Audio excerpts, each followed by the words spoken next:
All right, guys. Normally, I would say I'm excited to present something. I find that that is my standard opening, but I am not excited to present this. I'll be honest. It's a lot to deal with, but there is a process that you can follow to mitigate the effects, and it's my responsibility to bring that to as many people as I can, so that we can reduce the impact of this for everyone. And as we walk through this, I'm going to be very direct and honest with you on so many fronts, and I hope that you can appreciate that. But we're going to review the 8-phase process for reducing coronavirus business impact as I see it. I do not have all the answers, but I have a lot of them, I believe. And hopefully, at the end of this training, we can pick out some of your solutions that have been effective. So what you're going to discover first is examining the reality of the situation in your role, clearly understanding your client's perspective. While most painting contractors will get this wrong, but you will get it right. I promise. If you'll follow what I'm about to show you, things will be a lot easier for you. A phased approach to protecting your company and personal income. You do need to work through phases. There's a lot of things you can do, but there is an order of operations. Um, the order of operations is essential. So often people collect a disconnected bunch of tactics from folks, and sometimes the tactics are good, sometimes they're bad. And then there's also the which order I do it in and how do I do it. So I'm going to try to go through that. We're going to talk about some critical resources and tools, and we're going to try to gather some information from you about what's working around the country. Now, I'm going to try to get my part finished well before the top of the hour. This thing may go on for a long time. I don't care. Okay, I'm going to be here to answer questions and to solicit feedback for as long as people want to be on the call. And after we get past the top of the hour, if you have to drop off, that's understandable. I'm not worried about it. You shouldn't be worried about it either. So, first off, I think it's important to say that I have been in your shoes, not to the extent that some of you in the states where they have completely shut you down are, but I started my business in the Great Recession in late 2007, 2008, and I didn't know jack squat about running a painting business, and I was full of ideas and notions that just simply did not work. I can remember vividly being in my little 10 by 10 office in the bombed out business incubator in Hamilton County, pacing on a carpet that had circles on it. I remember exactly what it looked like because the circles perfectly fit my feet. They were the exact same length as my feet, and I would walk that carpet back and forth, asking myself, what did I get myself into? How am I going to pay my mortgage? How am I going to afford you know, everything that I have committed myself to? And then this is a big one. How am I going to avoid the personal embarrassment that comes from tying up your identity in a business and then watching events take their toll on it? I mean, it's just awful. I'm not going to sugarcoat it. It is not fun.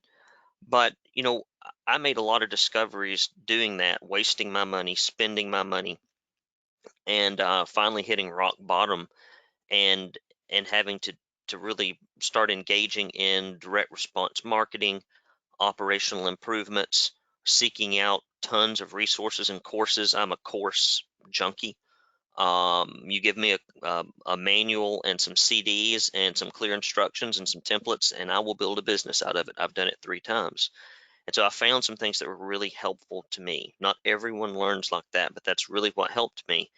And this situation, I got through that one, right? Tons of businesses were going out of business, closing up their doors. I can remember sitting down with people who basically told me that we were going to fail and that there's no way I could make it. And that stuff kind of comes in at you, and you got to ignore all that because there's nothing you can do about that. But we pulled through. We were a big company in a small market and sold our company for $440,000 in 2013, and the market was still pretty darn weak then. And so for some of you who aren't APPC members, we got a lot of people on here that may have just saw this on the internet.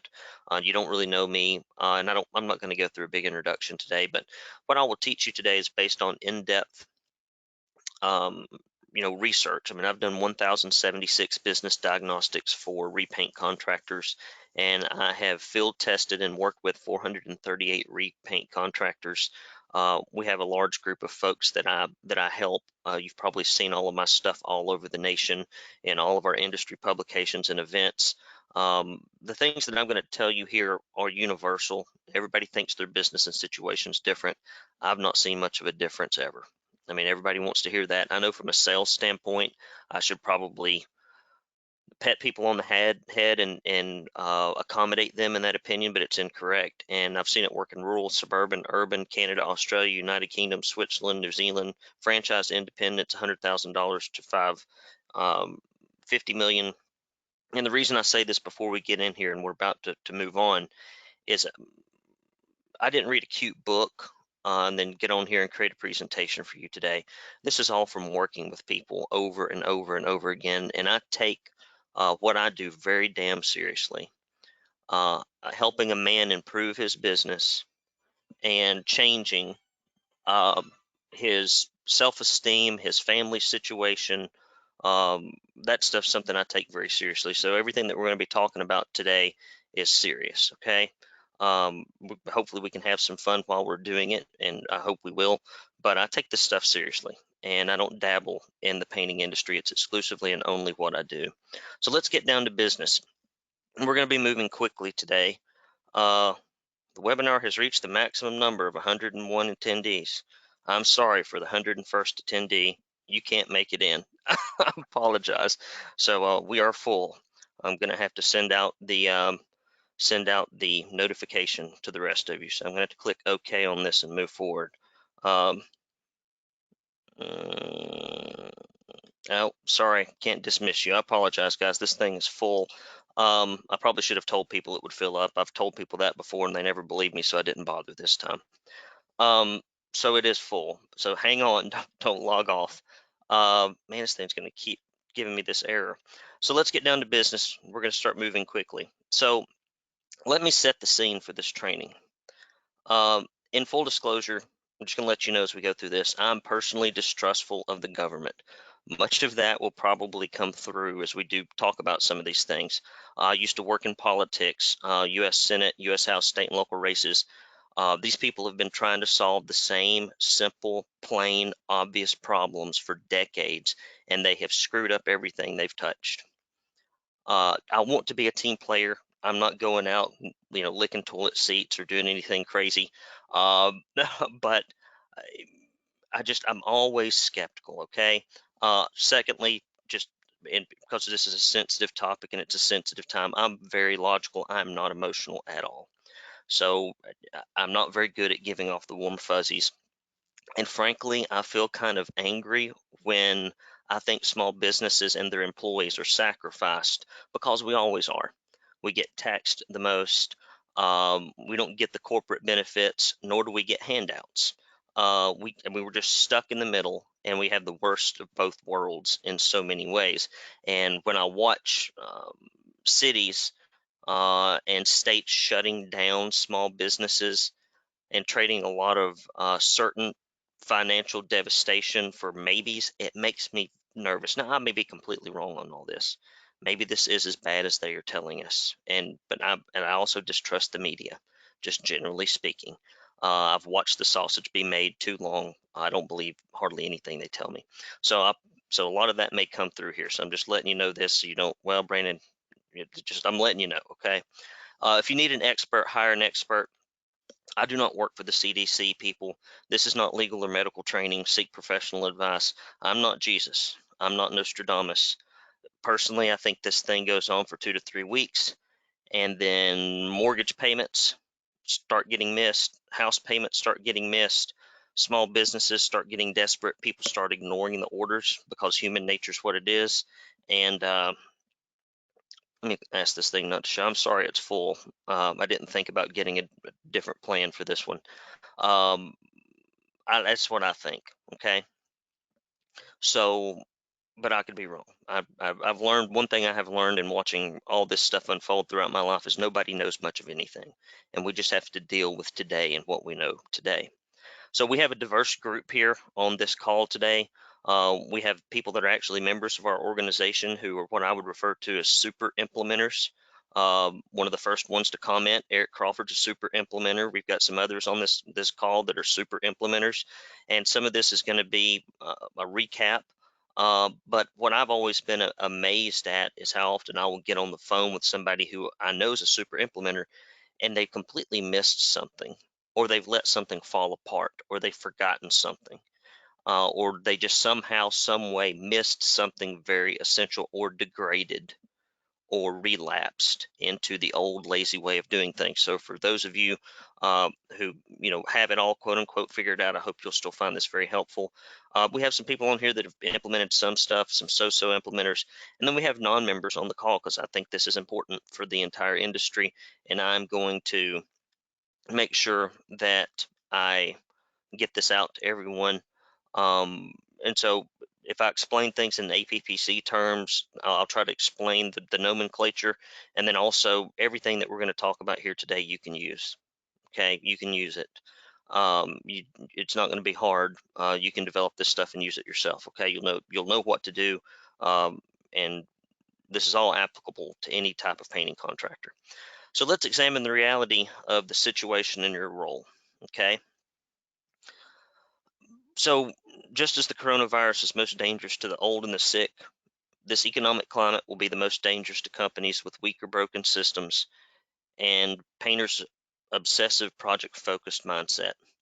Let me explain. Just like in the Great Recession, some people could start a company and grow it, and some people had made a pretty darn good income for 20, 30 years and then just go out of business. Everybody saw it in their area. I saw it in mine. I'm like, how in the heck is this person whose name is everywhere and who I see their signs in their trucks, how in the heck are they going out of business? How? I mean, surely they've got something going for them to be this big or to have lasted this long.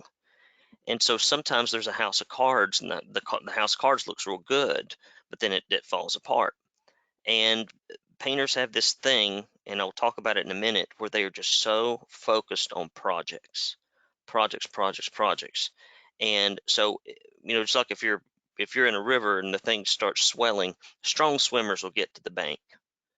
Weak swimmers will not get to the bank. Your job is to make sure your company is ready to get to the bank. Okay, we don't know what this thing's going to do, so we got to be ready to get to the bank. So you are a leader of your pride. Act accordingly. We're not into the strategies yet, but I think this is important stuff for setting everything up. You're not the cowardly lion, okay? Your job is to be logical, practical, and act, and to be a strong leader for your company, for your staff, for your family, etc. If you worry and panic and are indecisive, they will worry and panic and be indecisive. When the you-know-what hits the fan, nobody wants someone who is uncertain of themselves at every turn. Your job is to lead your people, be calm, be honest, very important, be pragmatic, okay? Organic demand is down, it is not dead. It is not dead. Now, some of you have been cut off by the government or whatever, and you got situations going on, but organic demand is not dead, or is diminished, but it's not dead. It's like the winter. Maybe a little worse in some areas, maybe a little better in others. And certain sectors of the repaint market are more viable than others right now. Okay, so clearly understanding your client's perspectives is essential. Some are healthy, but they are emotional and paranoid. Okay, can't change that. That's not your job. Some are old, sick, and understandably cautious. Okay, you probably don't need to be around them. They're not going to want to be around you and your people for estimates or for projects. Then some are pragmatic and balanced. That's a market you can talk to. And those are people that know that life needs to move on, and you can help them move on. And then some are irresponsibly cavalier. I've got some old buddies who are in their 70s and 80s that I've called on the phone, mainly fraternity brothers that are in my local chapter that I love, that I've known for 20 years now, since I moved to Chattanooga, that are just very big parts of my life. Would hate anything to ever happen to them. So, I'm obviously not going to see them But they are just cavalier, bud. I mean, not like they're going out and doing crazy stuff, but I mean, they're out and about more than what I wish they would be. And those people are probably still getting stuff done at their house, to be honest. So when you run across those people, which are your best customers, who are a little older and wealthier, but who have gotten to where they have gotten in life because they don't let life tell them how to live, they tell life how they'll live. That is a mental framework of a lot of wealthy, successful people that are your ideal clients. And so when you have work and stuff to do for them, and they'll be the ones who will call you, just be super duper careful. Take all the precautions that you need to take, um, and I'll let you determine what those are. I can't help you figure out how to prevent coronavirus. I'm not qualified to do that, or to teach you how to put paint on the wall. To be honest, I've never painted. I'm not a painter. I only teach people what I'm good at, and the rest of it I ignore. So focus on the ones who will buy your services. Okay, that's who you got to focus on. The ones who will buy your services or schedule an estimate with you. So while most painting contractors will, in my prediction, or likely our entire industry as a whole, will get their coronavirus strategy wrong. Okay, and this has a lot to do with some big picture elements, and I want to set the table before we go into the rest of this training. Most painters fail because they were brought up in the trades and taught to focus exclusively on executing painting projects. I used to paint, then I led a crew that painted, then I started painting more projects on the side, then I hired a couple other buddies to help me paint, and I need projects. We need to paint those projects. Let's just paint some projects. I need projects. I don't have projects. I need painters to help me paint projects. I mean, they are just exclusively blinded to everything else but painting a project. That's the sole thing they live for and can think about. And they believe that if you do a good job on the project, everything else will take care of yourself. I'm here to tell you, if you do a good job on the project and you do nothing else, everything else will go very bad. Sometimes worse than others, but I don't ever see it work real well. I see it create some mediocrity, and I see it create some personal income that's about at the level of what a crew leader would make at a good company, but I never see it really work well. Um, so you've got to be careful and be self-aware and know if this is the internal dialogue you have going on. Our country does not value the trades. They don't. They do not value the trades, much less teach the business into the business. They're much too busy pumping out useless degrees for people saddled with debt who later go work serving, coffee at Starbucks. Now, in this economy, prior to this, they could actually get a job because everybody's looking for warm bodies. But this is just not what our country values. And so people, number one, don't even get to the end of the trades with any training, and then they don't get any support. Um, Vendors, clients, and even employees love an uninformed, unsophisticated owner. And now is not the time to be one of those people. For the most part, vendors just want you mindlessly buying stuff. Clients want you mindlessly painting stuff at a very reasonable low rate. And most of your employees, even though they don't mean to, they just want their checks to come in on time. And they don't, nobody wants to be overly bothered by you. They just want you to be a linchpin that facilitates what they want. Okay? So the only way to weather this storm and protect your personal income is to stop obsessing over projects and to begin obsessing over systems. I'll say that again. The only way to weather this storm and protect your personal income is to stop obsessing over projects and to begin obsessing over systems. And I'll explain this as we go. Why? Okay, why is this important? Why can't you just do things like you've always done things? And even when this thing ends, which presumably it will, there's going to be a huge amount of pent-up demand, not only from money that has not been spent, but from humans that have been told in a free country what to do in a more oppressive way than they've probably ever been told in their lifetime. That will not last long. Okay, it's like the crash diet. Crash diets are fine for a week or two, but if you tell somebody your crash diet is inevitable and long going and forever, they never stick to them. It's unworkable. This present situation is unworkable. It will come to an end. So here's an 8-phase approach to protecting your company and personal income. Many of you will not need to tackle all 8 phases to get where you want to go.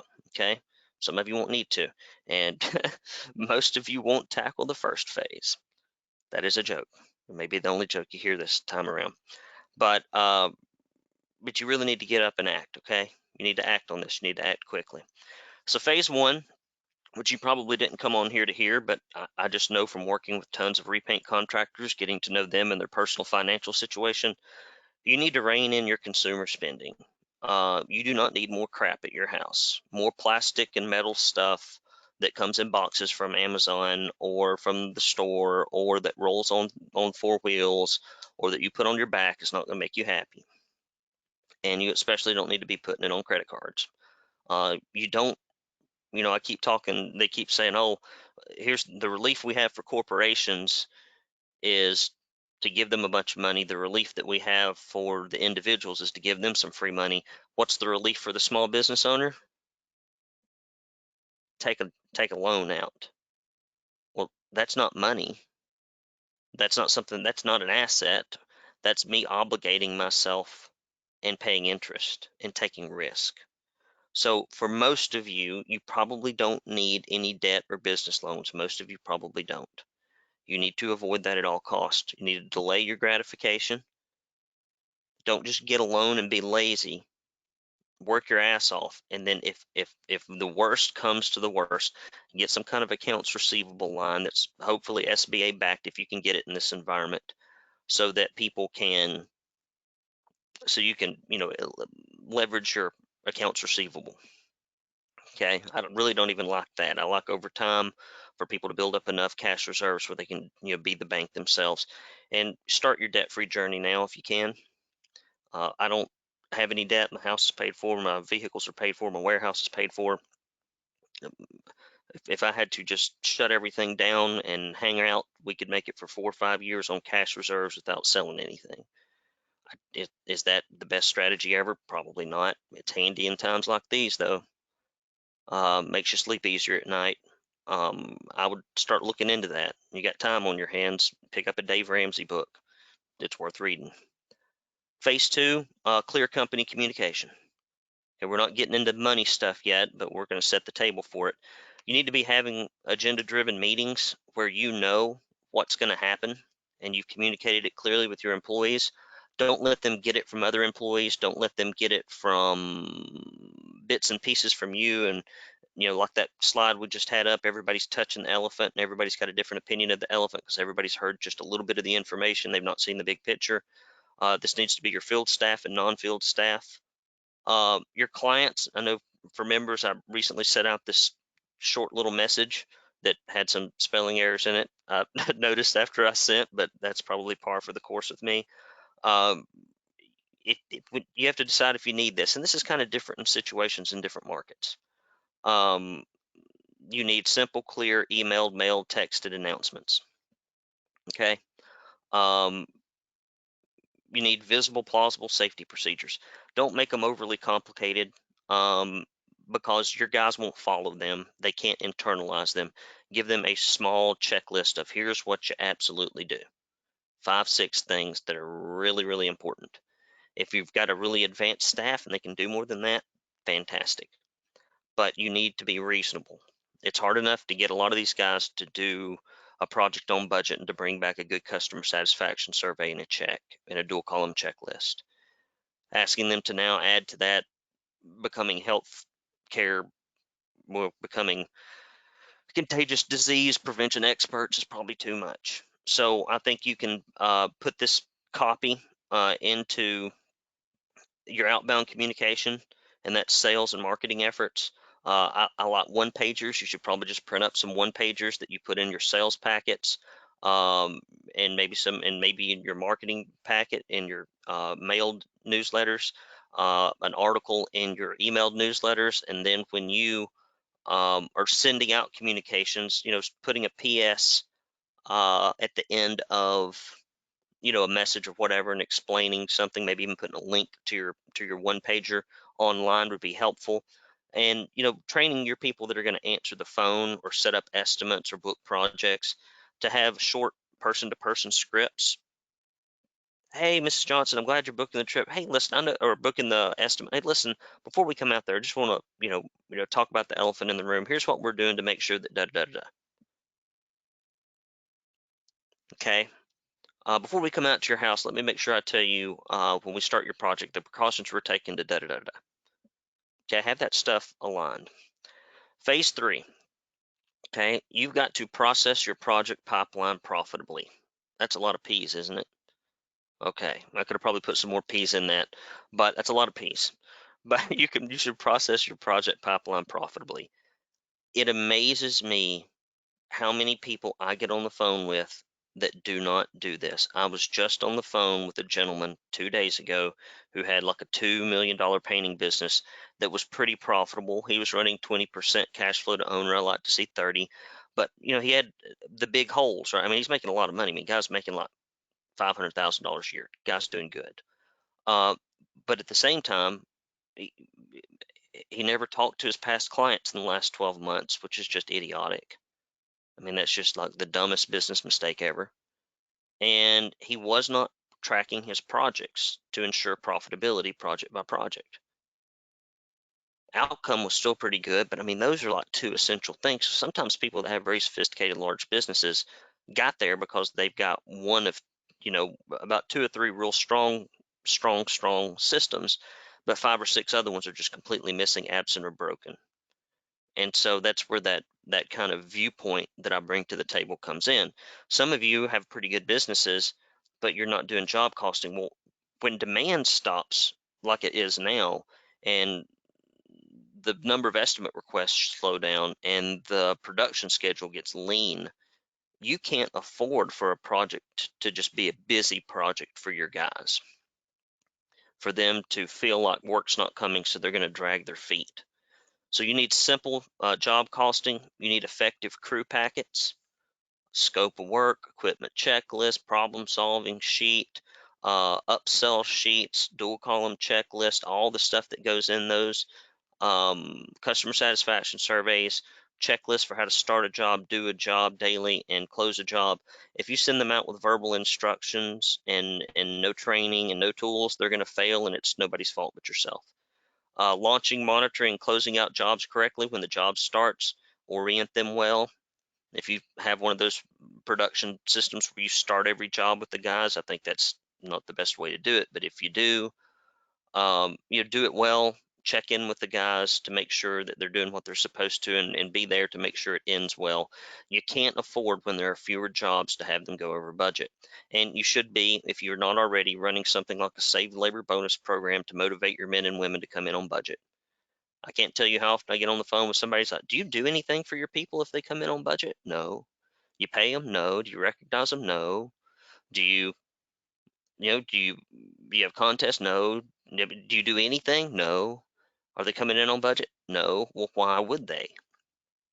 If there's nothing between, if the only thing that will happen to a crew leader or the crew for coming in on budget is to have a uncomfortable conversation with the boss that intermittently happens, and some point in the unforeseeable, unknowable future, they may or may not get fired.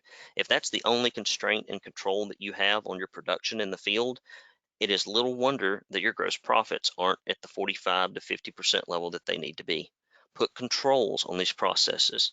Make sure that the work you've already closed, for the people that are willing to let you work on their projects in this environment, that they are profitably processed. Put the systems together that control that. Okay, so I just want to recap. 1, personal finance. 2, clear company communication. 3, process your project pipeline profitably. Now we got to talk about something that's not probably very comfortable, and that's recalibrating your team. If you've got poor performers, people that can't come in on budget, can't show up on time, can't turn in paperwork, you kept them because the economy was roaring, and it ain't roaring right now. They got poor attitudes. If they are better at selling you on why they can't do the things that you've asked them to do than you are at selling them on doing them, then those people need to go be someone else's problem in this environment. If you've had a training program where you're trying to teach somebody from the ground up on how to paint, but You don't have enough work for that person right now. They probably need to go home. Those who do not contribute fully, and those are people in the office and in the field. You got an assistant or a receptionist or an operations manager who wants to do it their way, and you've talked to them 100 times, and they're frankly there for 40 hours and they're getting 20 hours of work out of them. You just cut their hours. They'll probably still get the work done anyway. And if that doesn't work out, you just move on and roll up your sleeves, work a little later, and get that stuff done. And partial payment adjustments according to circumstances. Everybody on this call is going to have different circumstances. What do you got to do with those people? Phase 5. Now we're finally getting into some of the stuff that many of you thought this whole entire call was going to be about, but it can't be. And that is picking the low-hanging fruit, lead generation. First steps, and some of you have heard me tell you this so many times you're probably sick of hearing it, but you'll never hear me stop telling you, because this is often the solution to so many problems. First things first, and this is news to a lot of you. I mean, I know our hardcore accomplished members, like, they're okay, I've heard of this before, but we don't have, that's probably only 20% of y'all on this call right now, maybe even 15. If you've got people that requested estimates but did not purchase over the past 12 months, you need to reach out to them by mail, email, phone, and text. Mail, the stuff that goes in the mailbox with the stamp on it. Emails, the emails you send from your computer. Text, the stuff you send from your computer or phone, and a phone call. Okay? And get an answer. Do that till you get an answer. Even if it's quit calling me, do that till you get an answer. Now, some of you are like, well, nobody's going to buy anything. Well, if that's your default opinion, that nobody's going to buy anything right now, I would suggest that you log off of this webinar and let somebody else on. Okay? If everything's hopeless, what's the point of being on here other than it making you feel better about yourself, which will not help your situation? There are people buying. You know who just had their assistant request estimates to paint the outside of their commercial building? Yours truly. Guess who's got people coming to his building to replace light fixtures and do electrical work on the 26th, I believe? Yours truly. A lot of people are still letting people come in their buildings when they're empty and do stuff, or in their houses. I've had my handyman come out here and work on my deck and attach stuff, do some landscaping. I'm still spending money on home services and commercial services, and there are other people like me out there. Customer reactivation. For those of you who do not know what this is is one of the is really a linchpin in our program, and it is where you take your entire client list, everyone who's ever bought anything from you, whether it's hundreds of thousands, whether they're a year old or 12 or 15 years old. You get their name, address, email address, and phone number, and we run a multi-step, multimedia campaign to them. You can do this over a 30, 45-day, or 60-day period. We mail them, then we email them, then we text them, and then we call them to ask them if they need any work done between now and July or whenever. And we usually have some kind of offer or some kind of theme. This time around, it was the red envelope $10,000 giveaway promotion, where they had to keep a sealed envelope, and they could not open that envelope to see what they won until they presented it to an estimator, which now y'all would probably have to spray down with Lysol and handle with gloves. But we can make it work, right? And that was a joke. I should laugh when I make jokes.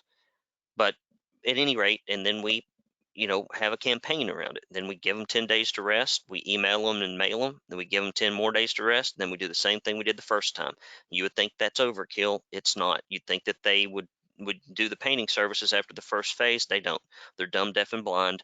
You can't underestimate the amount of work and marketing it takes for somebody to just lift their head away from their smartphone and go, oh, the painter's trying to contact us. Oh, I need a painting project. It's just tough.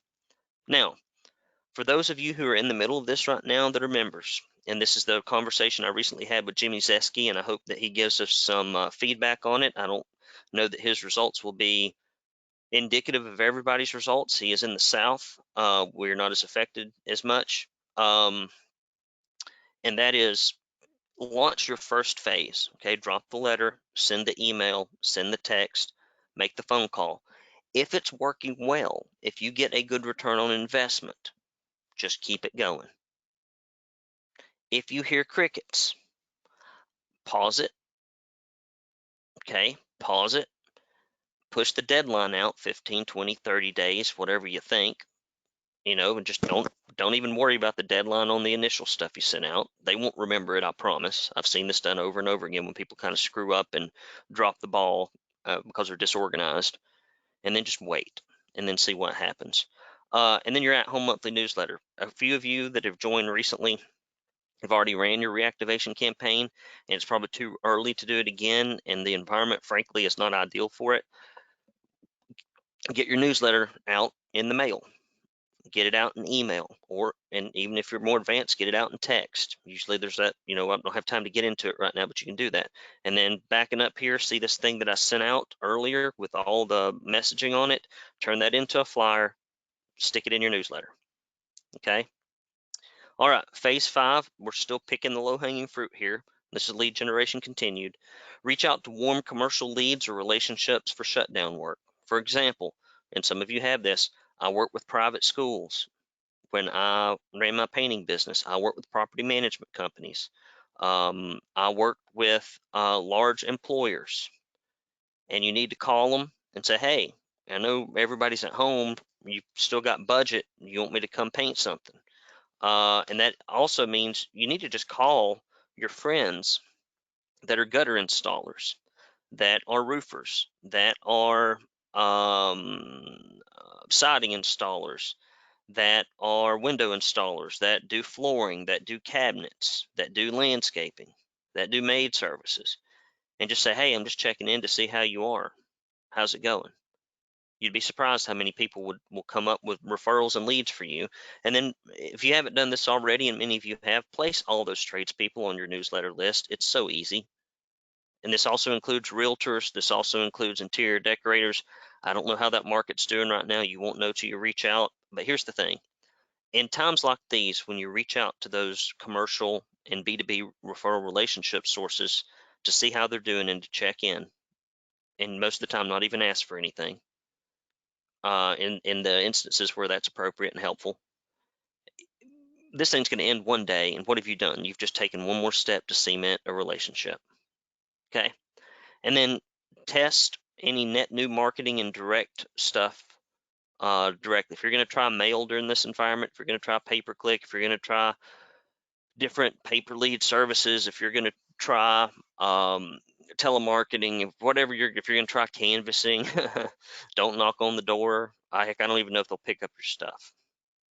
They should. I mean, I think people are overreacting quite a bit, and some of them, like, I don't worry about it. There's all kinds of people like me out there that don't worry about it too much. I mean, I'm washing my hands and all that business, but I mean, life's got to go on. If you're going to do something like that in this environment, track the heck out of it. Okay. So, phase 6, okay? Audit your sales process. Ask yourself, is it persuasive? For many of you that are members, you do what a lot of people do. You'll pick and choose 40% of the PowerPaint presentation process you want, and the rest of it you've just not done. Go back, bolt it on, and here's why. When you have fewer leads coming in, and you will, you can't half-ass your sales process. You can't afford it, because this controls your closing rates, your charge rate, your average transaction size. It controls it. People think that, oh no, it's just based on the competition and there's some arbitrary number. Bull. That's just not true. That's why there are Mercedes and BMW and Audi dealerships in the same town where there's Kia and Honda and Chevrolet and Dodge dealerships, because some people want better.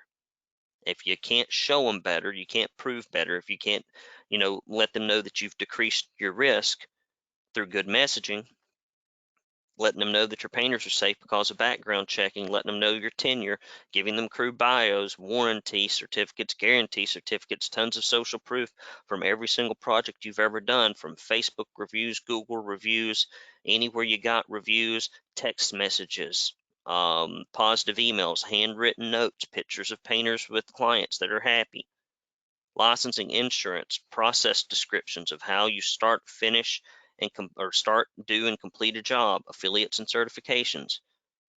Again, as I've talked to so many of you before about your sales process, it's as if you were on trial and we sell very expensive things in an industry with a terrible reputation. And if you think waltzing in there and petting the dog and emailing a PDF because you're wearing a logoed shirt is going to close stuff, especially in this environment, you are cuckoo. Can't do it like that now.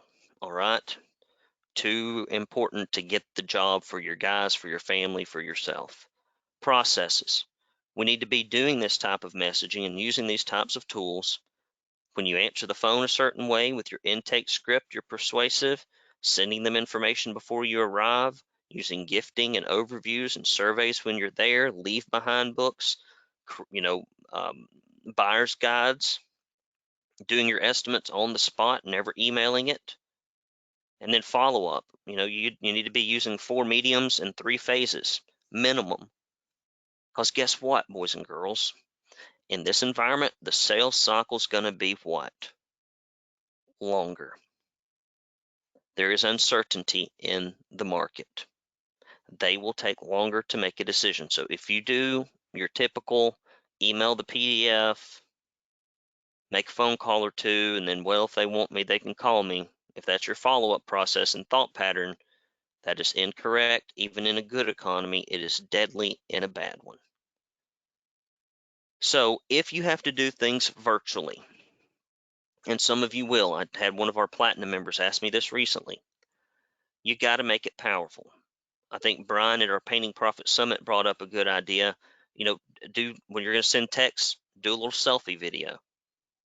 Can't be long because you're texting it. If you're going to email it, make sure you send all the things that you would give them, all the sales materials and collateral, and the proof that you would give them in an extended PDF format.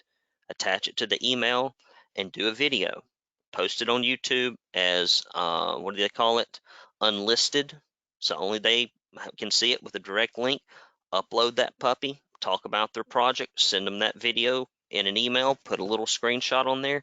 If everybody else is going to be giving them estimates and they're just going to send basically a PDF of their stupid QuickBooks proposal, which is just an invoice. Basically, they're going to send them a QuickBooks invoice and nothing else, which is what most painters do, or something similar. Yours just got to kick butt, and then your follow-up has to kick butt. Okay? So audit yourself, audit your people. Go right along with some of your estimators if you haven't done that along, if you've got multiple estimators.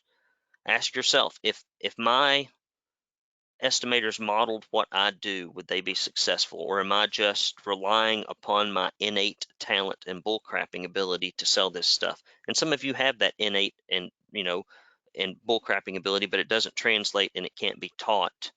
And if you couple that with good processes and proof and procedures, well, now your closing rate can go from 55 to 65, or your build rate can go from 55 to 65. It's not about we're doing okay. It's about you're going to spend the same 2 hours on the estimate. Why don't we just do the best job doing something different, using something different? All right, that's phase 6. Phase 7, approaching potentially receptive markets. And this is through personal outreach, or you could even use campaigns. Okay, private schools. Well, the kids aren't there and there's not a bunch of governmental bureaucratic red tape. I love that market right now. Commercial property managers. They're happy to get stuff done. They're not emotional. You can find them easily online. You can run campaigns to them. I'm not going to put together a coronavirus campaign because I'm afraid it would be in bad taste. But you can run campaigns and do it tastefully without probably making it your central message, okay? Large area employers, if you know Cube Land is empty. Cube Land is, those big high-rise buildings and buildings just full of people in cubes doing this, that, and the other, and they're all home. Well, now's a good time to go into Cube Land and paint.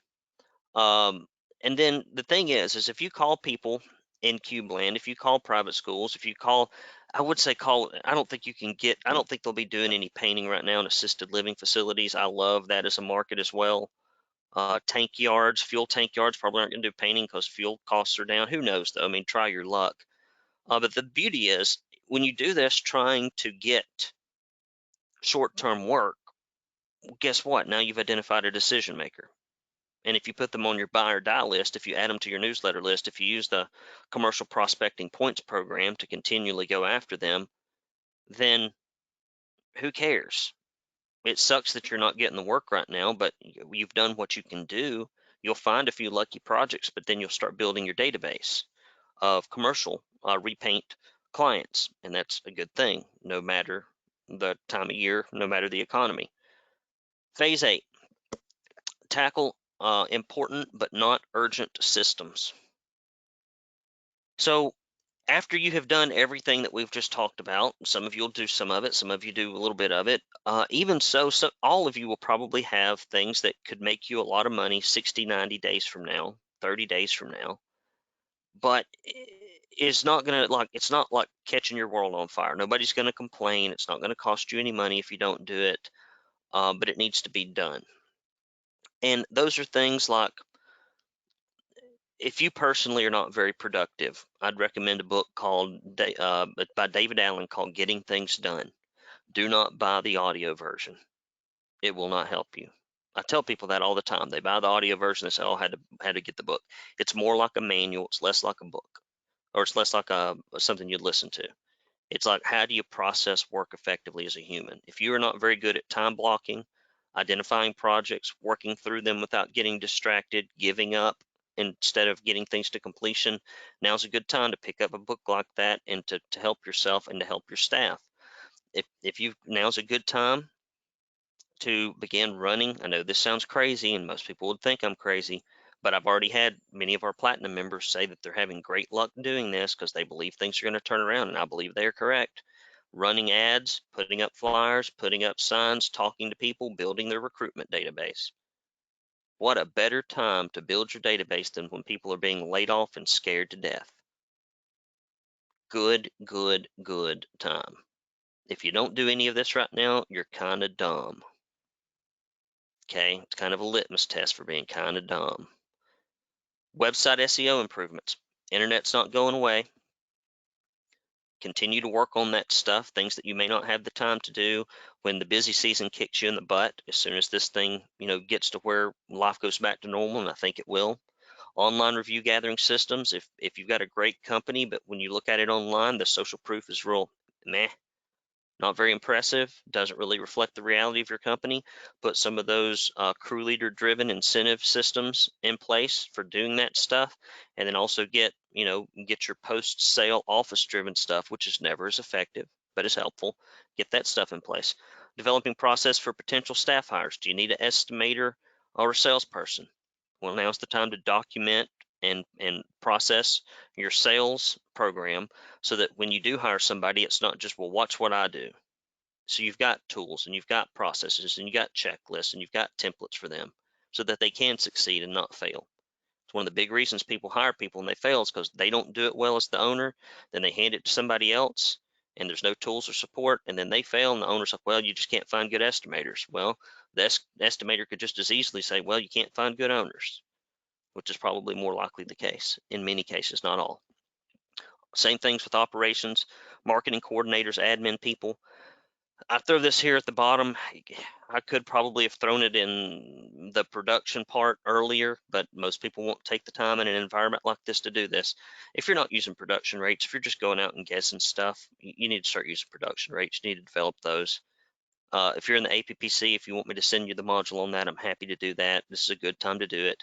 When your guys, especially you people that have smaller crews and you're probably going to be out painting a little yourself when this thing gets rough, send that to me or just email me. I'll get that to you because you need this. If you don't have this, you can't hold your people accountable because they're going to say their guess is just as good as yours. You're not going to be able to hit production rates. You can't put in incentive programs. It takes you longer to estimate. Your estimates are inaccurate. It's just a pain. It just creates problems all throughout your company. And then personal development in general.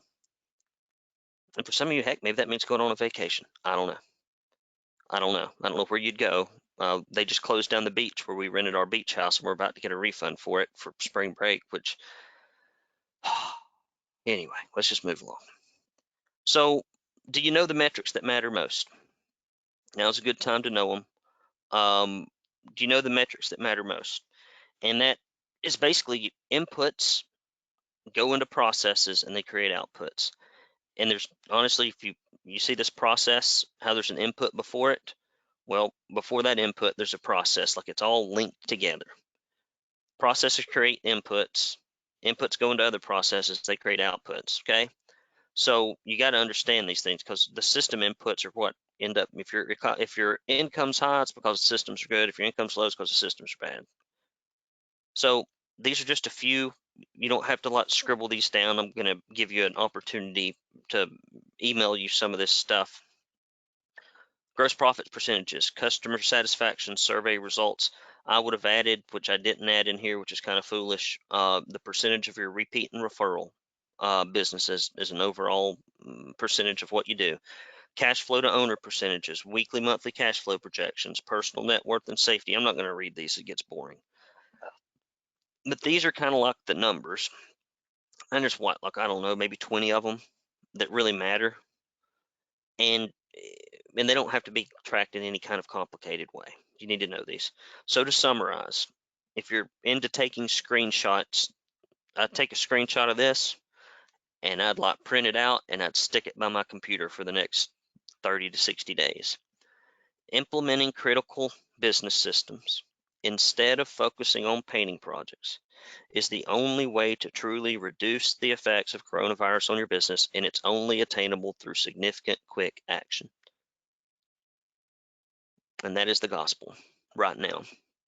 Because if all these systems aren't in place to produce the inputs that you need when organic demand is low and apprehension is high, you're going to be able to swim, but you might not make it to the bank. We got to make it to the bank. And I don't mean the bank like the like the bank, which is another good place to make it to deposit a check, but I'm talking about using the analogy of when the river swells, the strong swimmers can make it to the bank. So if you want an outline of what I just covered, and I'm not going to do the whole presentation because I think it's some of that stuff at the beginning I hope you retain, but I'm going to put the recording out. I don't want to junk up your list. I'm going to put out just a little PDF, the 8-phase process for protecting your personal and business income from the coronavirus outbreak. If you'll email me and just put coronavirus 8-phase checklist, for some of you, maybe just put checklist. I'm happy to get it to you. Members, I do want to ask you to calendar our members only call next Tuesday at 3 p.m. Eastern. So that's, see, coronavirus has screwed up that too. The only reason I moved this thing is because I was supposed to be at a training in Atlanta and that thing got canceled.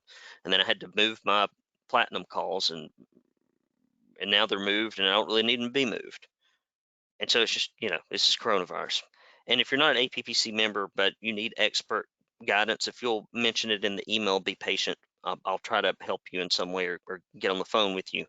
And invariably, and I'm not going to spend but like a minute on this or less, some members on this call will want, or non-members will want more help and tangible resources. If you'll email me, I'm happy to set up a free 60-minute diagnostic call, but I only want serious membership inquiries. I love you, but in this environment, I don't have time for inconsiderate brain picking sessions any more than you have time to come and paint my house in Chattanooga for free. People always say, I'd like to get on the phone and pick your brain. I always say, I'd like you to come to Chattanooga and paint my house. When can we calendar that? Never had a taker. Never had a taker yet. So just email Brandon at paintersacademy.com, or you can call the office 423-800-0520. You will get the answering service because Jennifer is working from home and I'm at home right now myself. So first, I want to talk about and open up the lines for what's working now. I think the easiest way to do this would be to ask you if you will type in what is working now, or kind of some kind of summary that said maybe like, I'd like to talk about this. I'd like to talk about X we're doing, and it seems to have been helpful. I did X and it's helpful. If you will type that in to the question box, I think that's probably the best way for me to identify you and come to you. I guess you could raise your hand account. So I'm going to go to Eric because he typed something in here. This is the perfect way to do it. Just type it in. Now, what I am not looking for before I go to Eric is like, you have an idea of something you think you might try. I don't really want that yet. We may get into that. But for right now, I'm really looking for what have you actually done that has been helpful. And so I'm going to, if I can get here, go to Eric. Oh man, how do I open up these questions? I'm trying here, guys. Let's see here. I know that I can do this. I have faith in my abilities.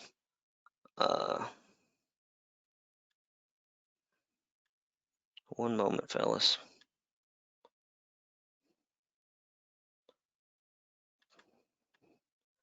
Questions. Let's see here.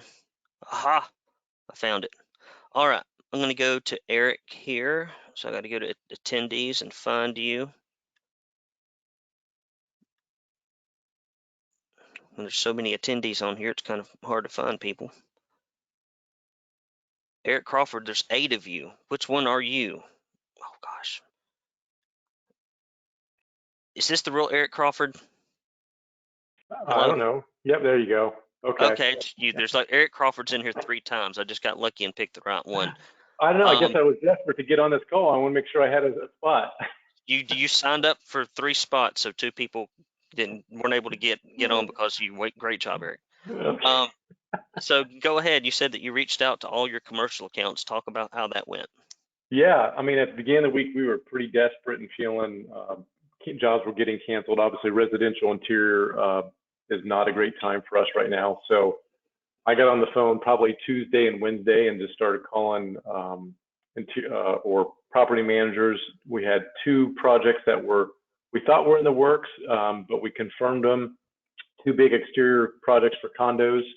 And then I just reached out to a property manager that gives us, a decent amount of work. And I said, hey, Dave, any chance you got anything that we can do, particularly interior, with it still being rainy, using those projects maybe for some rain days. And so this week alone, I think we landed 40, 65, about $75,000 in work. So enough to kind of keep us solvent, through part of April. Very good. Well, that's awesome, and that's the thing you need to do. I mean, and you mentioned something that Matt mentioned at the Painting Profit Summit, which is when he needed work, he just kind of called his best guys and begged. I mean, no sales pitch, no, just appealing to people's human nature to want to help people. You got something for me to do, and sometimes that's all you need to do if you have a relationship already. Yep. So that's very good, Eric. Anything else, buddy? Nope, that's it. Awesome. Great feedback there. I'm going to come to Trevor, if I can find you. Trevor, are you there? Trevor Mangan. Trevor Mangan, I've unmuted you. Don't want to talk? Can't talk? Okay. I'm going to go to somebody else. Who else here? Joe asked, could you give the name of David Allen's book again, please? It's called Getting Things Done by David Allen. Getting Things Done by David Allen. Jen Reedy asked, can we get the commercial system early? It depends on what you have already implemented. And I think you just recently requested some stuff about sales.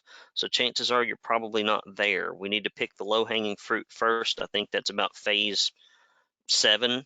And we need to do phase 1 through 6 before we go to that. So if you want to email me and let me know where you are, I'm happy to get you stuff early. But if you've not done the first stuff, it would not be very responsible for me to do that. Who else? Trevor said he's sorry he can't talk. Who else has stuff that they've actually done? Are we supposed to be watching a live video? Well, I hope you were, Jason. We can't see the error messages. Okay, that's good to know. Anything else? Can FC get the commercial program, please? Yes, if you pay me, Brian. I think you actually may have something already. I don't know. So that's Brian Santos. So I don't know. You'd have to talk to Tara. I don't know what she has or what y'all ever actually created. Jason said he has the wrong time zone. Do you have anything that you're Jason Phillips said, I read the wrong time zone. I recently started my painting business. I don't think that's the right person here. Jason, do you You have anything? If you have anything that you're doing to help during this time, if you want to share it with the group, that would be great. Let's see. Trevor says to try now, so I'm going to try now. Hey, buddy, can you hear me? Trevor, I've unmuted you again. Are you there? Hang on, can you hear me? I can. Go ahead, buddy. Oh, hello, mate. How are you? I'm doing all right. Good, good. Good webinar, by the way. Well, Useful thanks. information. I'm happy to help. Talk about what you did. So you created a brochure and it was helpful. Give us a little bit of feedback there. I don't know what I've read it in a book somewhere. I don't know where, but it just said that you just do little bits that are different to what everybody else is doing. And this sales brochure, it took a bit of time to put together. Probably, I don't know, a while. But once you've got it, you can just keep updating it. So it tells you a bit about the company, how I got into it, who I've been working for, and then what the process we go through when we meet the customer, what they can expect. Because I think with decorating, a lot of it is the unexpected. People don't know what to expect. So in the brochure, I lay out what we're going to do, how we're going to protect their stuff, payment schedules, basically, also what I've come up with that works really well for our customers is I've come up with I've just gone out and bought a normal diary, and if the customer's not around, say they're working and you're just left with the keys during the day, rather than keep phone calling and emailing, I put a handwritten note in the diary every day of what we've been up to, encourage them to leave comments, when they get in, and communicate that way, and the customers love it. And also, you've got a great way of referrals and sort of a log of what you've been up to. You can show your new customers. This is sort of, it's a great way of getting referrals, just by communicating with your customer. Those are good. So to recap, for Trevor here, number one is he created some sales collateral, which so often, I mean, we show up, we shake hands, we pet the dog, we email the estimate, and our clients are trying to make a buying decision in the dark with no comparative information. And often they will reach for straws. They'll grasp for anything that shows them that you will reduce risk. And sometimes it's as simple as going to the time to creating something that indicates professionalism. But my only suggestion would be on that, Trevor, is that you focus more on the things that we know they care about, like criminal background checks and screening of your painters, warranties, guarantees. You've got into the processes, which is important, and you're talking about social proof and operational stuff with that diary. So those are good things. But if you're headed in that direction, you're headed in the right direction. Thanks, mate. Great work, Trevor. All right, man, that's good stuff. I'm going to go to Brian. Brian's got something in here, and I'll hang on here for as long as people have stuff, things that are helping them during the coronavirus. Let me come down here to Brian. Brian, it's Brandon. How are you, buddy? Hey, what's going on, man? I'm doing great. Talk a little bit about what you're doing to make sure that the pipeline keeps going. So, definitely sharing on Facebook and Nextdoor and all the media or internet stuff and text messages, emails, just keeping in line with all what people are listening to and just saying, just helping our customers know that we are keeping safe and our guys are clean, don't have viruses, and everybody has wipes and blah blah blah and so on, and just trying to keep the honesty with them and hoping for the same. Well, that's important. Thank you very much for sharing, Brian. So much of the things that work are just keeping the channels of communication open, because it's the same thing in the sales process. The number one concern and fear and worry that people have outside of this type of environment is they're worried that your people that you employ, because we're painters and we're in the painting industry, have drug problems, are felons, will steal, will create a mess, will disrespect them. And so often we don't even address those things verbally. We don't address them even with brochures. We don't, not brochures are probably bad examples. We don't even address them with any type of social proof. that we do that. Number one, we come into the situation and we pretend like that's not even there. We gloss over it and we go straight to secondary concerns instead of primary concerns.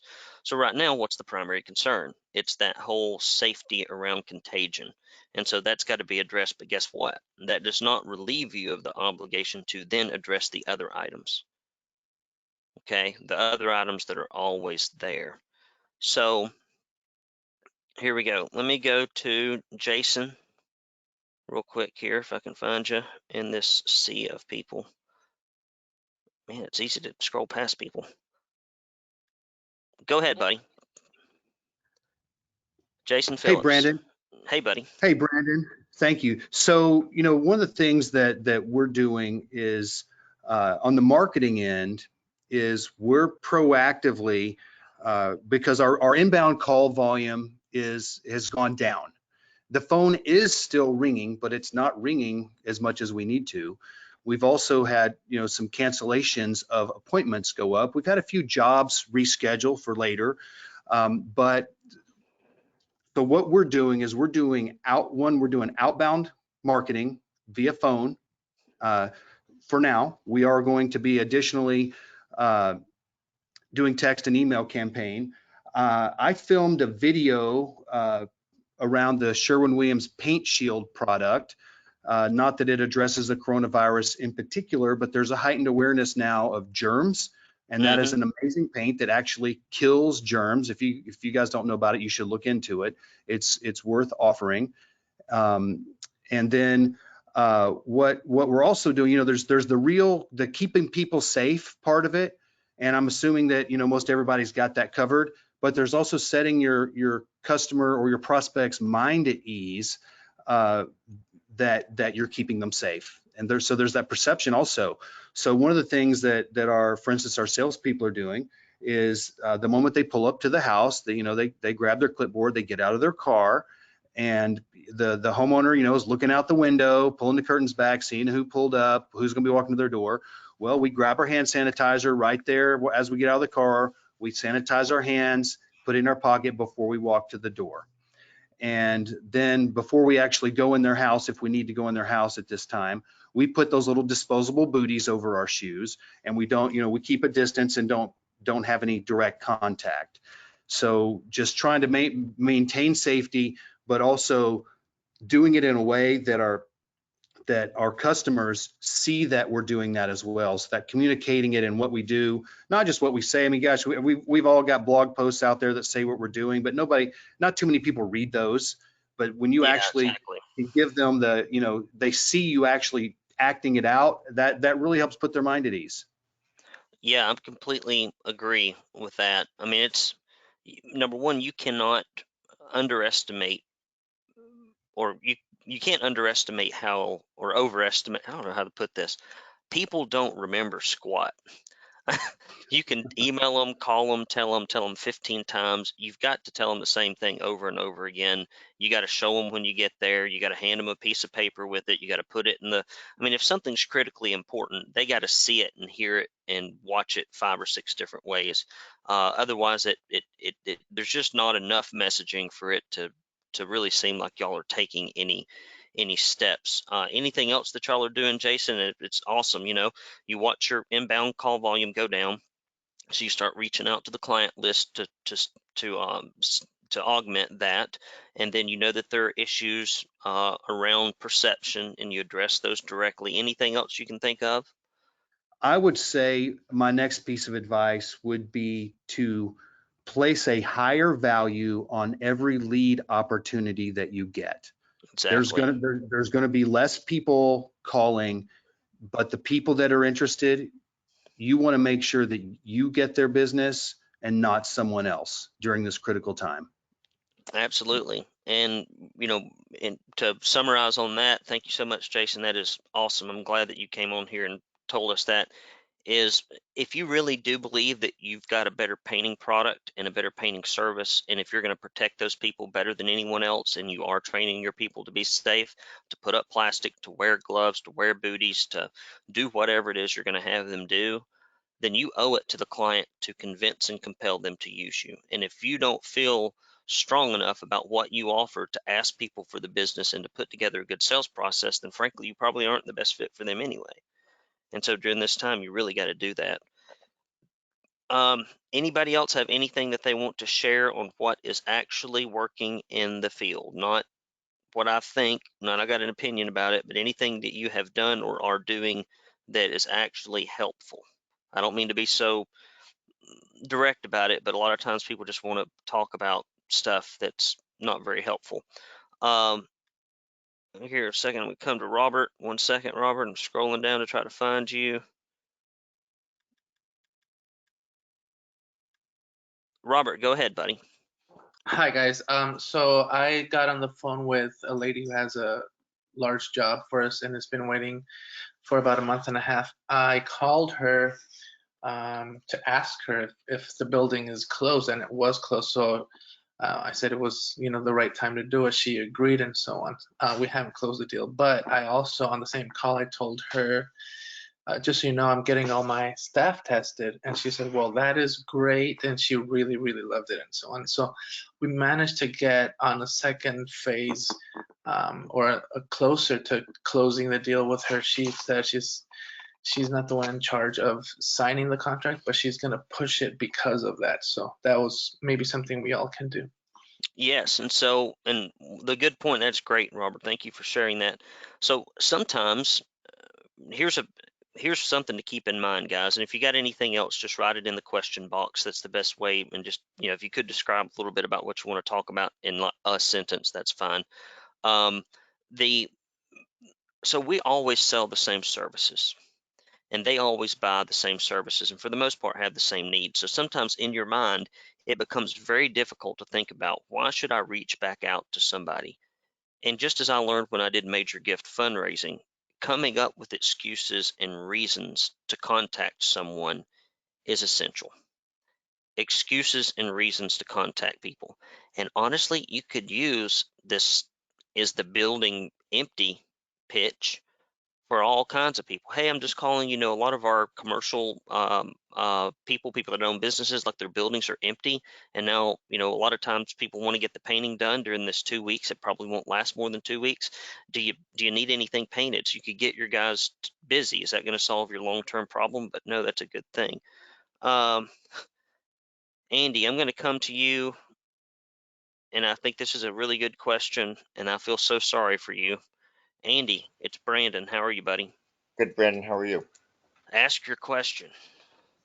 What do we do if we are shut down and not allowed to work at all? That is a damn good question. I wish I know that's not what everybody's experiencing right now, but I wish I had front loaded this. We've lost about 6 or 7 people. They could have heard this, but hopefully people will hear it on the replay. What do I do? What do you do when they shut you down? So number one, obviously you can't paint, but you can work from home, right? Yes, but we can't paint a house from home. Yeah, you can't paint a house from home. So that means that, when you look at everything that you can do, your production is like zero. You can't do anything there. So the only thing you can really do is ask yourself, if and when they lift this ban, what will I need to immediately do to get back on my feet? What is broken? What is missing? What type of marketing outreach can I have, like loaded up and just ready for the governor to say something and hit the send button, right? Hit the send button. And you just have it ready. You don't want to wait for the governor or whoever it is or your mayor, whoever shuts you down, and wait for them to do that and then say, okay, what am I going to do? So you may have some things in your production systems or sales systems or operation systems that just aren't up to snuff, and you can get those together. Now, the other thing you can do is you can spend this time, Andy, reaching out to everyone who can give you work as soon as the ban is lifted. So painting stuff does not keep you from marketing, does not keep you from advancing client relationships. So I would get on the phone, and if you've got people that you want to do work for, say, hey, I know that that your building's probably empty right now and you'd love to be doing some painting and we can't do it. But I was wondering if it would be all right to reach back out to you as soon as they lift this ban, because I'd really like to get to know you. I mean, honestly, when you don't have the burden of day-to-day production on top of your shoulders, it really frees you up to be a major account salesperson and to be a system implementer for 40 hours a week until, or 50 or 60, however many you want to work, until you're ready to go. I mean, short of a political coup, which I'm not advocating for here yet, other than that, all you can do is work on what you can work on, and go there. Yeah, it makes sense. All you can do is work on your business and improve your business end of it. Yep, Because the one good thing is everybody's in the same situation. exactly. Everybody can't work. So you're not falling behind. The No, only you're not way you fall falling behind behind. is not trying to improve your business. Exactly. And what I would say is this: while your typical competitor is sitting around their house doing jack doodly squat, crying, and or watching TV or whatever else they're doing that's not going to help their business, you can seriously be implementing systems in that downtime. You can seriously be contacting commercial prospects and B2B referral sources and reaching out to fellow trades people that can give you referrals once everything is lifted. I mean, so I would just look at it as an opportunity to be, it's kind of like as your enemy sleeps is a good time to build fortifications, right? If you think Right. about, medieval warfare, like if they're sleeping and they're not there yet, and if they're coming after your business or whatever, it's a great time to build ramparts, to train your infantry, to make a bunch of arrows, to sharpen your swords. And right now, for those of you who can't work, that's what I would encourage you to do. Right. Awesome question, Andy. I'm glad you asked it, because I don't know what I left it out, which is a glaring omission. So thank you. Thank you, Brandon. All right. I'm glad my members are around to keep me from not doing a good job. We got Derek here. I'm going to go to Derek. And guys, I'm just going to keep rolling on with this. As long as we've got helpful information. Many of you can't work, so if I can help you get an idea or two that'll make, I said idea, I don't live in the Northeast, I don't know where that came from, an idea or two that will help you, then I'm here for you. Derek Epstein, I think you're self-muted, buddy. You got to unself-mute yourself. See if you can Hey, press, can there you can go. you hear me? Yes, I can. Go ahead, buddy. Hi, thanks for all your help, Brandon. We really appreciate it. We're nearby in Georgia, so we're not as affected in Northwest Georgia. One of the things we've seen big improvement with is we have offered a contactless estimate process, and of course that would be for exteriors, fences, and decks. And we've seen good response with that, where hey, we can come out, easily measure a fence, easily measure a deck, and then pretty much take care of the rest digitally, do the work, collect the payment literally without touching the customer for the ones that are a little more paranoid. That is awesome. And you know what? I never in my life, this is so for y'all, especially those of you who are APPC members, I would never in my life advocate that as a solution. However, there's never say never, right? Uh, Yeah. never say never. So This is the only time where letting your client not see you might actually be beneficial. So I appreciate you sharing that. That is a yeah, really good idea.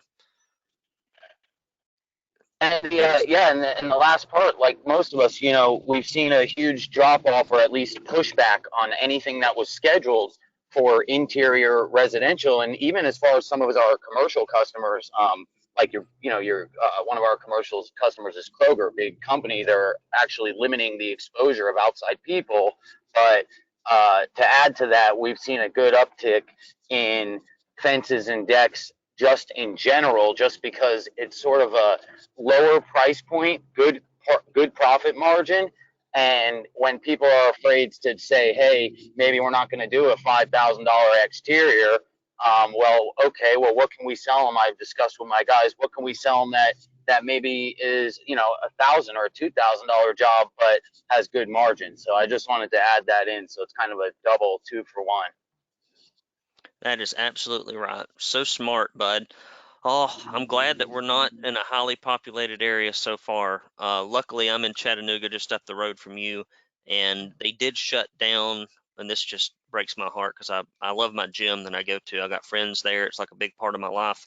Uh, I used to have a very social job, and now, other than talking to people through screens and webinars and videos and phone calls, I just don't see people anymore like I used to. And they shut that down. They shut our restaurants down, and a few other segments of business here, which my heart goes out to those people, um, because they, even more so than painting. I mean, painting for the most part, I mean, unless you've got a lot of office personnel, you pause your business and your expenses kind of stop. But most people that have restaurants have massively large property and building rent notes to make every year. Just lots of property, plant, and equipment that we don't have. So I hope that this thing, for their sake and the people that work there, ends up turning around pretty soon. But we can still paint here as of right now. I don't know when they'll tell us we can't, but a lot of our guys, and it just said the governor of New York join CA and just ordered non-essential businesses join. I don't know if that means, I guess, New York just shut down. I don't know. You'll have to look at the news. Derek, I appreciate you commenting. That was very helpful. Hey, thanks, buddy, and thanks for everything you do. Well, I enjoy it. I'm just trying to be helpful. All right, y'all be good down there, okay? Yeah, and last thing, just to add to complement your point, the two biggest jobs we lost, of course, one was the customer was a manager for Longhorn Steakhouse, and the second one was an employee for Delta Airlines. So just to let everybody know, obviously, as you qualify customers, if possible, without being too invasive, that's been a strategy we're using, is heavily qualifying. Because, obviously if they're in those industries, then we're looking at, lower conversion ratio. But anyhow, Well, at this point, the leads are so few, I think you can afford to run them all and just see how the chips fall. yep. Thanks, All buddy. right. I appreciate it, Brandon. Great work, Derek. Let's see. Other people that have anything, if you'll type in. And Spiffy Winkingham. Oh, that's John in our office. John in our office builds websites for repaint contractors exclusively. We do digital services, email newsletters, etc. And he always signs in as Spiffy Winkingham. I thought, who's Spiffy Winkingham? Oh, it's John in our office. So it's good to know that we can still have a good time even in the middle of all this. Other questions, guys? Other things, or uh, Eric wants to ask about the current reactivation campaign. Let's see, I'm going to scroll down and see if I can find one of the three Erics and get the right one. I'm going to try to remember which one it was. Eric? That's me. That's you, okay. Hey, just so you know, there's only one other person named Eric Crawford. That's my vice president. He's Okay, on his good. computer So listening. that's So we got good. two of us. So. Hey, so we got a late start on the reactivation campaign. We actually didn't get it out. We were about ready to, and this whole thing hit. So we put a big hold on it because it just didn't seem like the right messaging at the very beginning. So we haven't done anything with it. What would you suggest? I mean, should we just send out a regular newsletter and wait for the reactivation campaign Hey, when things are, or what should we do? Jimmy Zeski, you're on the call right now, and or Brandy is, and she signed in as you. I know that you're not going to be the perfect test for this, but I just clicked a button that says click to send their pin. I think it's like an audio pin. Jimmy or Brandy, if you get that and type it into your phone, would you let us know what you have done with yours so far? Because I know that you dropped, anybody who's actually dropped their customer reactivation campaign already, if you would type into the box and let When us you say know. when you say drop, you mean go ahead and do it, Yeah, well, correct? I'm sorry.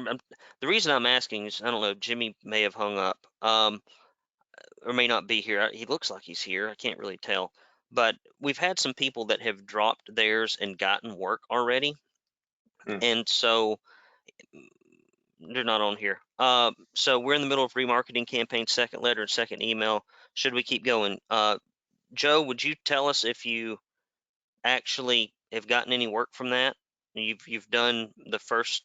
I mean, I don't know how big your list is, or I can't remember. Yes. Joe, have you launched it yet? Or I'm talking to Joe Garcia. Have you launched your customer reactivation campaign? And if so, what response did you get? I'm going to see if I can just go to him. I'm going to unmute him. Gotten multiple jobs from a list of about 1,000. So Joe is saying that this is already that's working on his end. I'm going to come to him and just see what he has to say. If you don't mind, Joe, sharing a little bit here. Let me go to Joe. Joe, it's Brandon. How are you, buddy? Hey, Brandon, can you hear me? I sure can.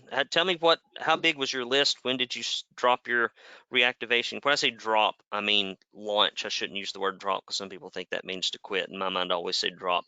So you've launched your customer reactivation campaign.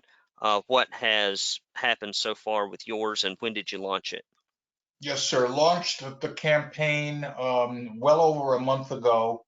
I guess it seems we got a lot of letters back, maybe about 10, well, we thought a lot, 10% of 1,000. Hey, hold on one second. Roger, if you don't go anywhere, I know you're about to hop off here. I'd like to hear from you. Joe, if you'll finish up, I don't know if you're still on here. Roger, you said best of luck. If you could hang on just a second. Well, his thing just went away, so he may have dropped off. I'll read his message in a minute. Go ahead, Joe. Just saying that we started the campaign with the letters. We got jobs from the first letter campaign. We got jobs from the first email piece of the campaign. We just sent out the second letter about a week ago, and just a few days ago sent out the second email, which was just dropped. And we're at the point now where we're supposed to get a third letter, and then, which is a little bit expensive, but we've gotten some jobs off of it, more than paid for the entire program already with the jobs that we've gotten. Our average job size about $3,000. Well, So make we just sure. wanted to know. I'm Well, sorry. you're very kind, Joe. Make sure if you've not signed up for Text Magic yet and use the text part of it, you're really missing out a lot. Have you done that?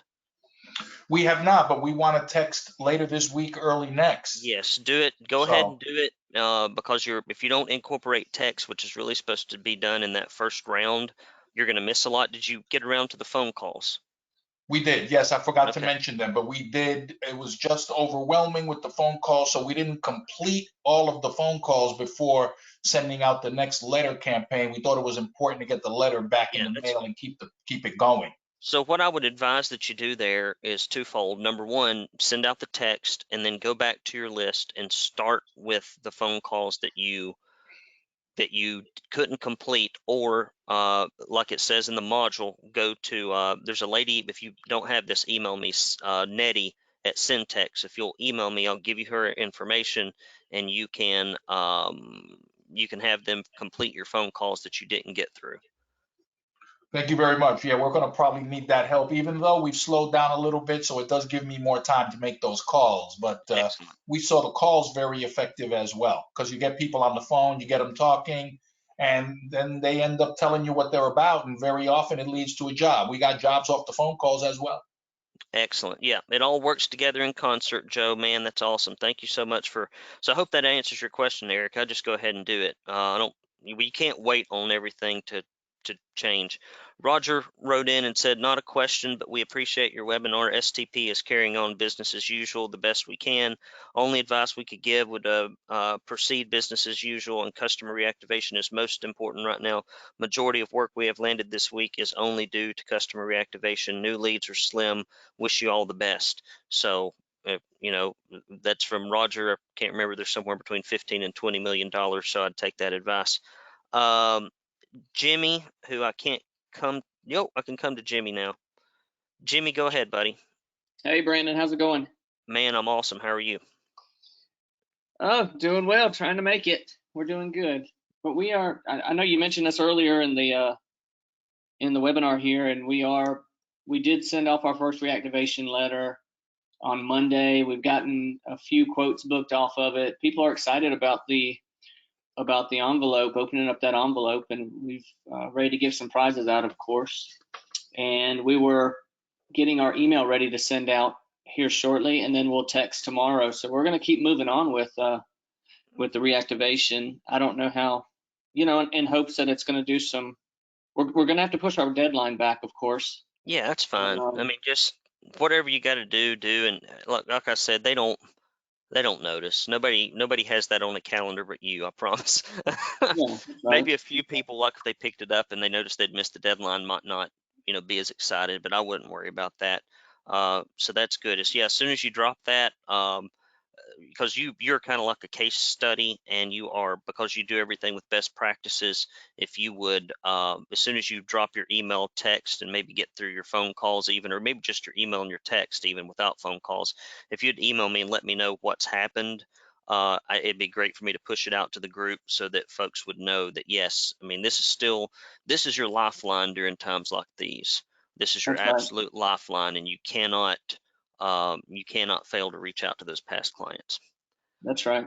Yeah, I mean, again, we got a good response from the people that have booked appointments from us, and we're excited about it. I know once everything kicks back in, and I think it will, of course. I think it's going to ramp up quick once they find this cure, but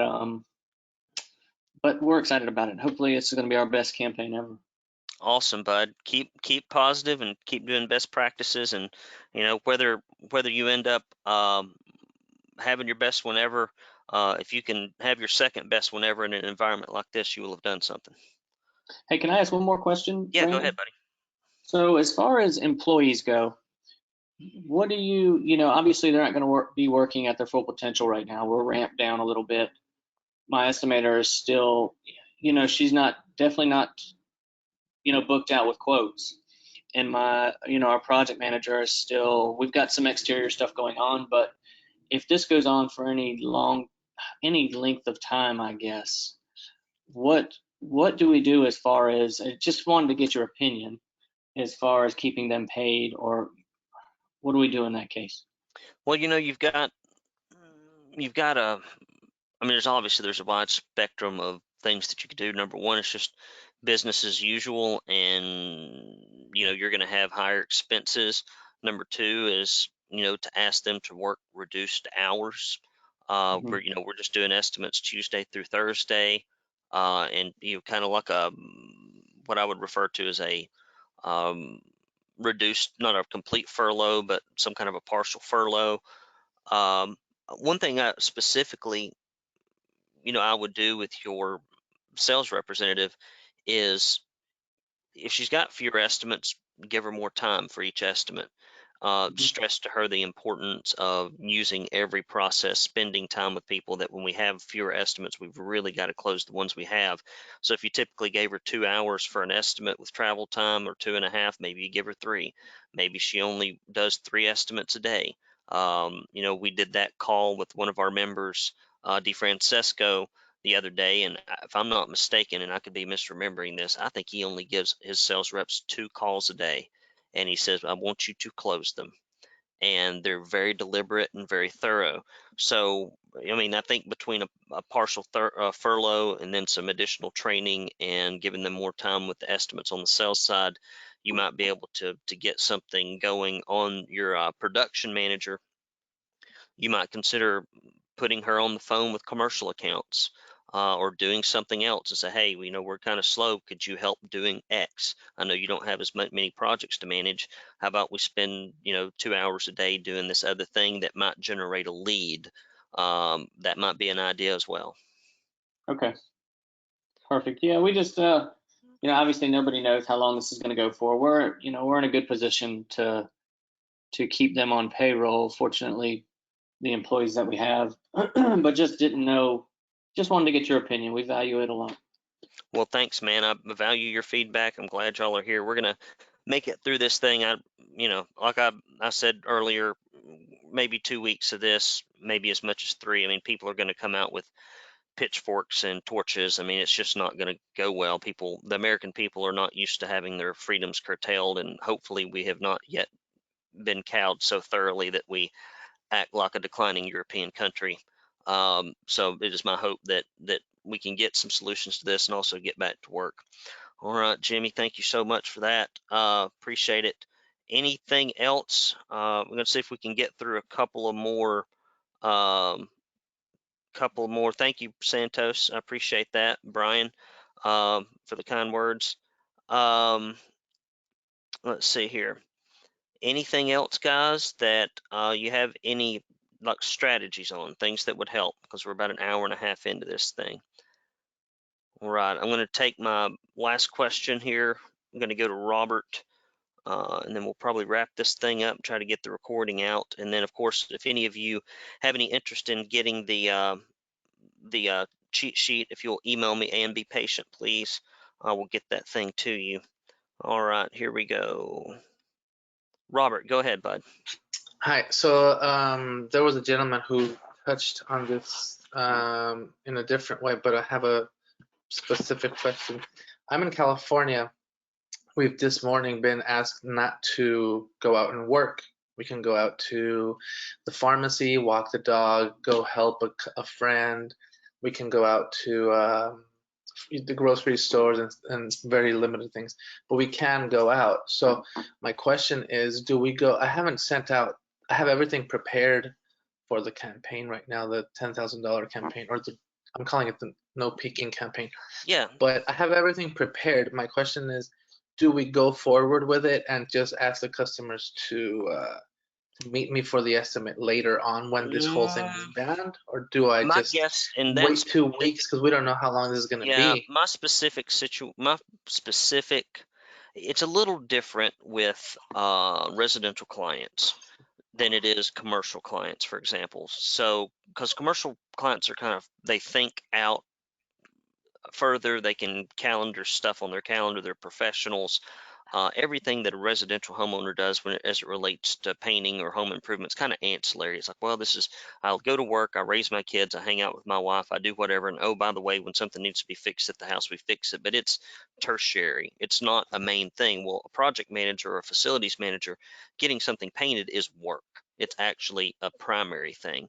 So for those audiences, yeah, I believe you can reach out and make contact and all that stuff. But with your residential people, you might drop your newsletter or something, but until you could physically go see them for an estimate, I would not want to launch a campaign. That would just be me. I might do my newsletter in the interim by email and mail, but I would probably hold on my campaign if I could not physically go do an estimate. Okay, thanks. So that would be my advice on that, Robert. That's a good question. Timing's critical.